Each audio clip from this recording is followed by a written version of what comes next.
as we were going through those emergency room doors, we had no idea that we were about to face the toughest battle of our lives. It was a very early morning towards the end of my shift, overnight shift, and Trish had come in with pain, bleeding, so they called a stat C-section for the delivery. He comes out and he is not really responding. It was close to 15 minutes that we did not have a heart rate, doing compressions, doing epinephrine, giving saline boluses, and we were not really thinking that we were going to be able to bring Chance back.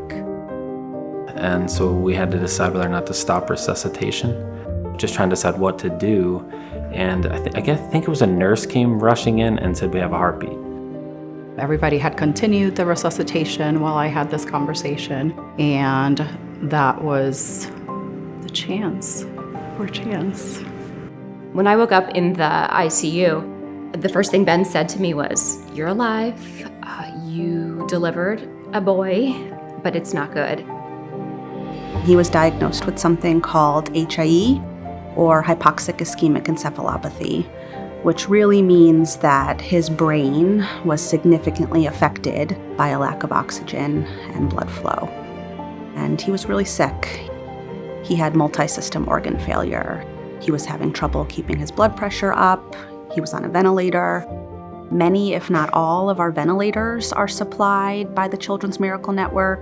And we're lucky to have, the best brands of ventilators that specifically target neonatal ventilation. We were there that night when the MRI results came in. I was prepared to hear that he had brain damage, but I was not prepared to hear the extent of the brain damage.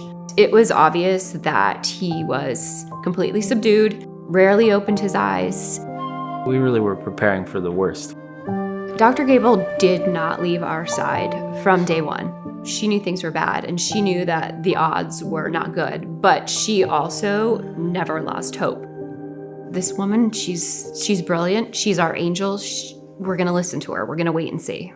It's really hard to prognosticate or tell families how things are going to be as he grows. Will he be able to walk one day? Will he talk? Will he run? Will he be able to excel in school? I honestly get kind of emotional when I talk about it because there were times when I really didn't know if Chance would be able to do any of those things. Can you spin it? Our goals were things like he knows who we are and he smiles when we come in the room, he laughs, you can make him giggle. I'll put him on my back and carry him around. I'm not worried about him walking, and it was genuine. I don't care, at the time I didn't care that he walked. I just wanted a happy little boy. About 6 weeks, Trish went into the hospital, and I got a phone call from Trish that our son had cried last night. Which is the most bizarre thing to be excited about as parents, but we had never heard him cry. He had really never made any substantial sounds. And the nurses were so excited. They took a video. I mean, this was a 15-minute video of Chance just wailing. And it was so awesome. It was a funny thing to celebrate, but the reality of it was he was suddenly awake. Really hard. There you go. Good job. And then we saw little signs of him coming back. He was, holding our fingers. He was awake a lot of the times. We had nurses who cared for Chance for the last 82 days come in on their day off just to walk him out the door, and that meant everything to us. And that, to me, sums up what Janet Weiss Children's Hospital is about.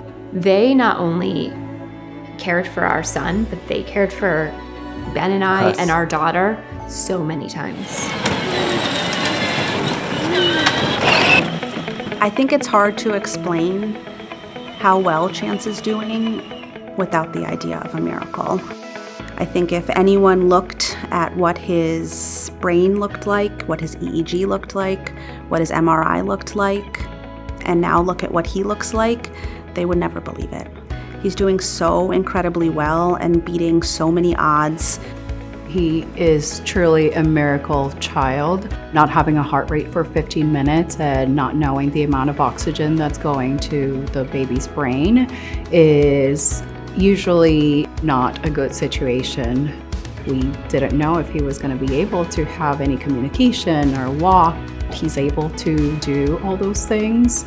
It's a miracle. Because of our NICU and because of the Children's Miracle Network, we were able to send a child home.